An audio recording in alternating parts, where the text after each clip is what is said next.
myself. It's wonderful to have our very special guest who's on that clip, and I'm honoured to have Aunty Pam Pederson join us live to air. Good morning, Aunty Pam. Good morning, Troy. How nice to see you. And I did like you playing that Master Hines song. You. How beautiful. So is that a song? Is that a song that's attached to the promotion, and is it this year's theme with BCNA? That's exactly right. Yes. Marsha was interviewed a couple of weeks ago and talked about, breast cancer. But that's our theme song, and it's really wonderful. And I thank you so much too for playing that. And I like that little clip that you had on. So that brings joy to me too. So what a surprise! I sometimes forget to ask for permission, but usually it's something that hopefully promotes you and brings you in good light. So that's what we're all about. Your journey's been a pretty epic one. I think that I don't know your childhood as well as you do, but it seems like you're doing everything in reverse. You're going full steam ahead in your later parts of life, you would say, but you've had an amazing life. Tell us about where you perhaps grew up and a little bit of a story on just what you do and the day-to-day life. Oh, Troy, we haven't got time. I've got a huge story. But I grew up in North Fitzroy as well as Northcote. And from Northcote, we went to Thornbury. But in my childhood, I went to school in Westgarth and to Heidelberg High School. And then when I left, my journey was working with Dad for a while. I did secretarial work. And so my journey just went on and on. But I have had an amazing life. And, I look at my age now and look what I am doing, working for my people. I'm just so passionate. I'm so passionate about being involved with Breast Cancer Network Australia, because had I not was diagnosed with breast cancer, I wouldn't be so involved. It was on my mind, but I didn't think that I would be involved now. And I just feel so pleased because I think of our people and how BCNA and also Burleigh as well are helping our people, but help everyone.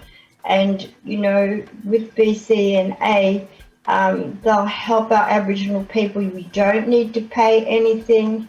So if you, want to be involved, give them a ring. We also have First Nations, website. But I'm very pleased that I am with these two organisations. There's a lot of kind of coincidences in life, but you were already running the Mother's Day Classic before you got breast cancer. I did. How many had you done? I mean, we're talking high numbers here. I don't think most of us have done, well, I shouldn't speak on behalf of the listeners, but how many people do one marathon? How many have you done to date? I've taken part in 7 half marathons. And I've also been taking part in the Mother's Day Classic for, I think it's 25 years. I'm not too sure. Yeah, right. But I haven't missed a year.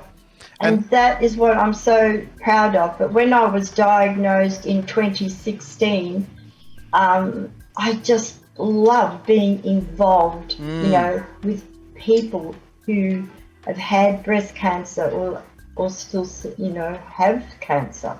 Cancer of any type. And I especially want to help both sides of people, our own people especially.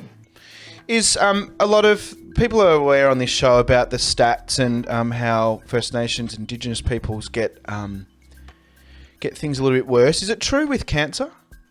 Yes, we have a high number of breast cancer. Really?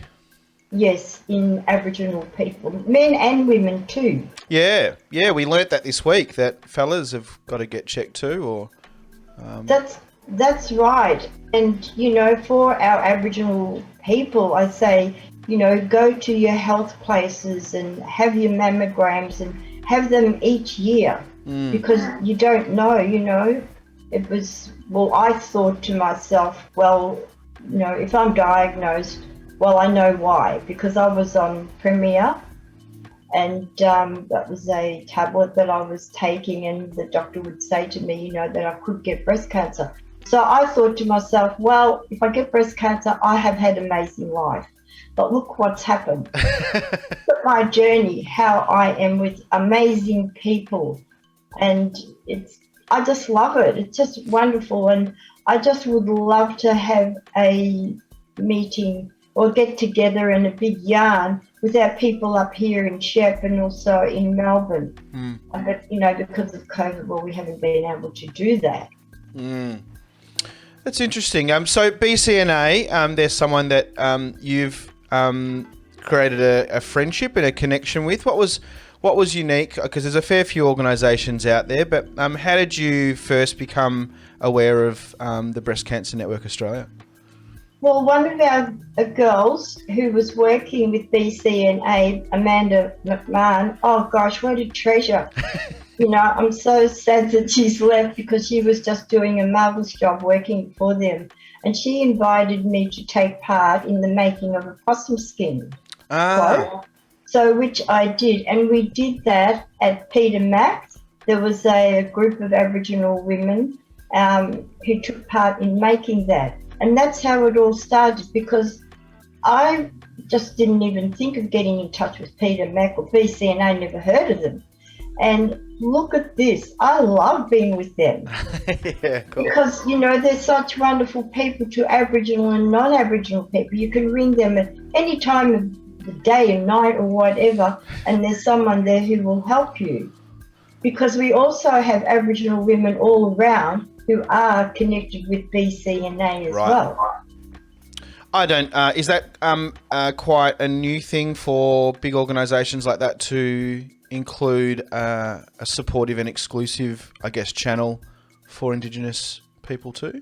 I don't think so. Okay. I think our people have been involved with BCNA for some years. Yeah, right. But it just was all new to me. And then when we had a gathering in Melbourne, it was wonderful to be with, you know, all these other Aboriginal women. You know, it just gives you strength for when you're with our own, because you know how we are, us Aboriginal people. We give one another strength and support. And it's just so, you know, important to do this, especially when you're down. You know, give someone a call and just see how they're going. If you know they're not travelling too well, you know, at that time. Have you always, looking at your incredible life, have you always been someone that has got on the front foot early? Because that's how I know you now. Yes, right from when I was 17. 17 was the moment. What happened? At 17 years, that's when, you know, Dad started taking me to places, and I met so many incredible people. And I think he may have been training me, I would say, to follow in their footsteps, which I, you know, didn't realise. But I have been a very confident person because of that, because Mum and Dad, they would send me here, send me there, you know, on my own. And I did most of the things, and that's why I have confidence, because I have done everything almost on my own forever, and I'm still doing it. If I, you know, think I want to get in contact with someone, Dad has said to me, go to the top. And this is what I try and do, go to the top person. And, you know, it's amazing the help that I have received. Where's your cancer journey? Has it, you talk so openly and joyfully about it, how much it has brought you together and made you understand that there is really kind people in the world, and that always seems to come out of when you join networks. Was there any times you felt quite alone? No, not really, Troy, because, you know, as you know me, I'm really positive, and I just get on with the job and away I go. The only time I had a bit of a cry was when I was diagnosed, perhaps when I went to the statue to see Mum and Dad to let them know, you know, what has happened to me. I was a bit miserable then, and then I thought, they are my support. And at that time, it was the Sir Doug Round being played at the G, And my hubby and I were all staying in one of the hotels, and so I thought I'd run up there to the statue, and here I am having yarn to Mum and Dad. But I got this really good feeling, so off I went running, and I felt really good. But prior to that, you see, it was the Mother's Day Classic, and I went to that classic on my own this particular Sunday. I don't know why. And I was looking down at all the people, and I got very emotional because it looked beautiful. Yeah. These people with placards, and that's when I got really emotional. But then I just got on with what I was doing. Went and did my run, ran around the town, like you do. Do you find are you a bit mystified about people's interest in how you do all the things you do? Because you seem it's almost flippant about it, because it seems like it's not really a mechanical choice, but it could be because of the way you were brought up, and it's just who you are. But people will kind of want to grab you and go, how do you do all this while you're doing all this? It's crazy. I get this asked quite often. I don't know how I do it, because I just think, oh, well, it's just me, and that's what I do. I'm looking at my age. Holy moly, I am 78, and I just think, I don't want my journey to end. I just wish I was younger and doing all what I am doing now. Being up here in Shepparton, it is just lovely. I love being up here and, walking down the street and seeing some family members, and I love living here at Rumballara. It's just wonderful. I pinch myself because, look what I'm doing. And I think I get more energy here being on country. Yeah. And now that, COVID is lifted a bit, well, I'm looking forward to going to Cumra, going up to the cemetery and visiting Mum and Dad and my brother and walking around the cemetery. And I love going to the cemetery and having the yarn, especially on my own. But I've got to look out for those snakes. I know, it's getting snake. I've got to look sideways this way behind me, and also those bindi eyes that get in your jolly shoes. And also, there's the emus up there now. They're huge. Where? In Cumra. Oh, really? Wow. They're back, though. They probably haven't seen anyone for a long time. They're like, wow, we've got our free roaming back. What do you see, Aunty Pam, in today's society, and how they could live better? Because we could all take a dose of you, and you epitomise kind of getting on with life, and we can be a bit drowny, and and we hang out with other people usually that support our downs, and you seem to be quite rogue in your attitude. You don't need anyone else around to bring joy, but you also do. You find good spaces to be in.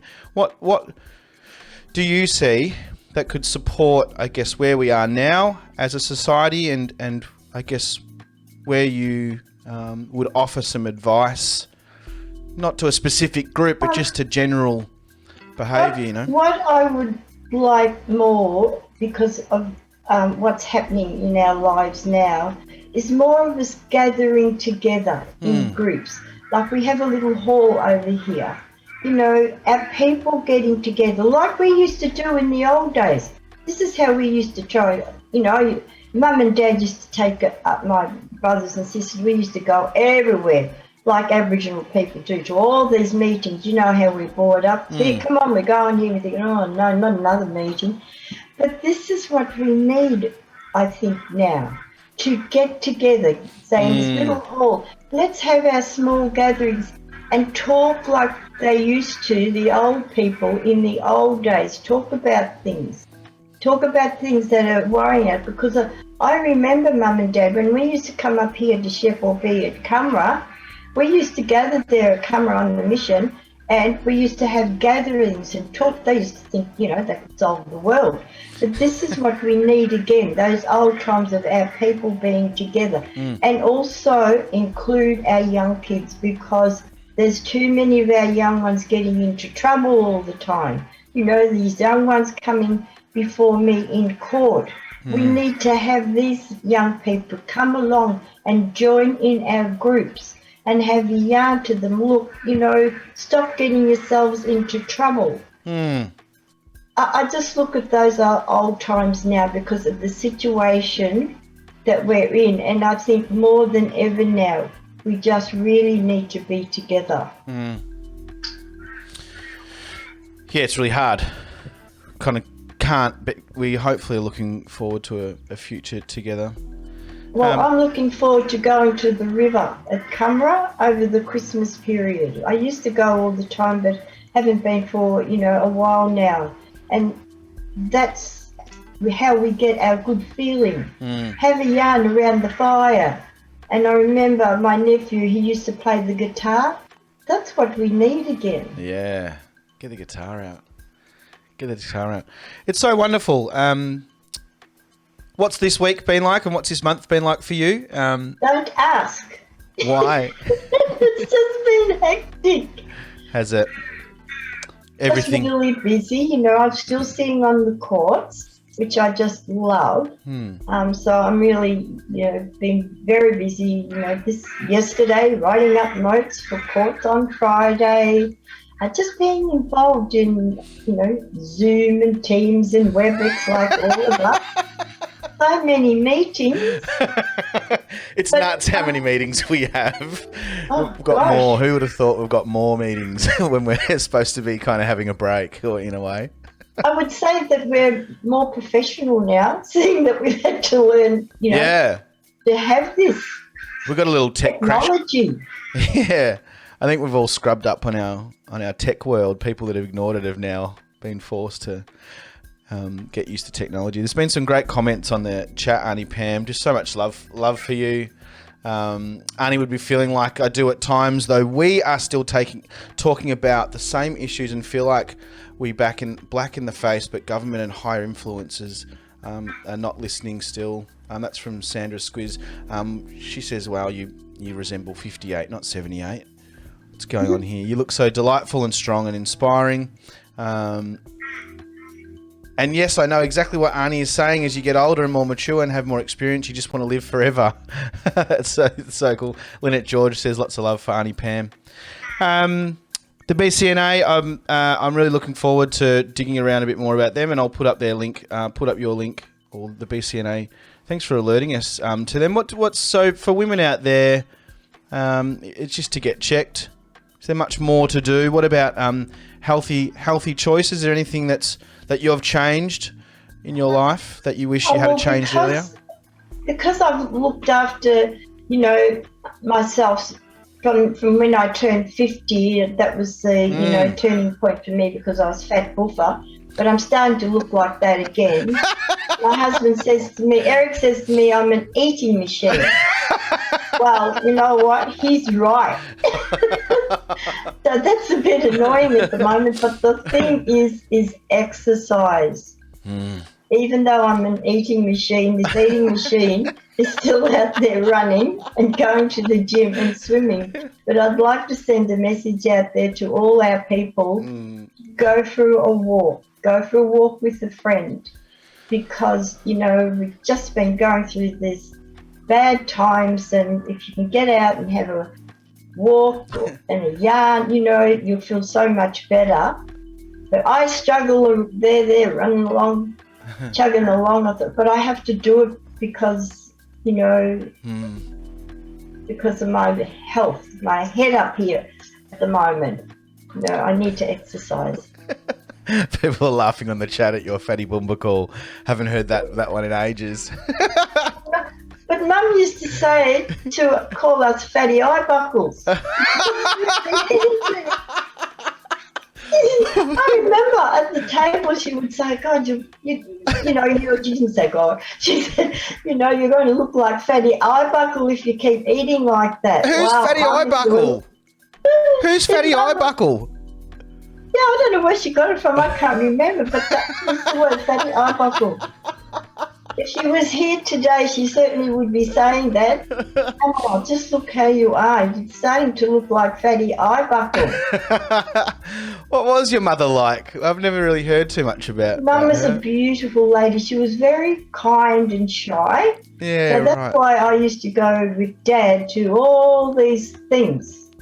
Yeah. But I was very privileged, though. Yeah. I met so many people, and that's how I got my confidence and everything. But she loved the op shops. Oh, glory be. Oh, best. And they used to smell. I used to go along the op shops and smell the Oh, mothballs. she had one in Brunswick Street. She'd have op shops all over the place. Loved it. Yeah. Loved the op shops, and she had such a lot of people going there to see her.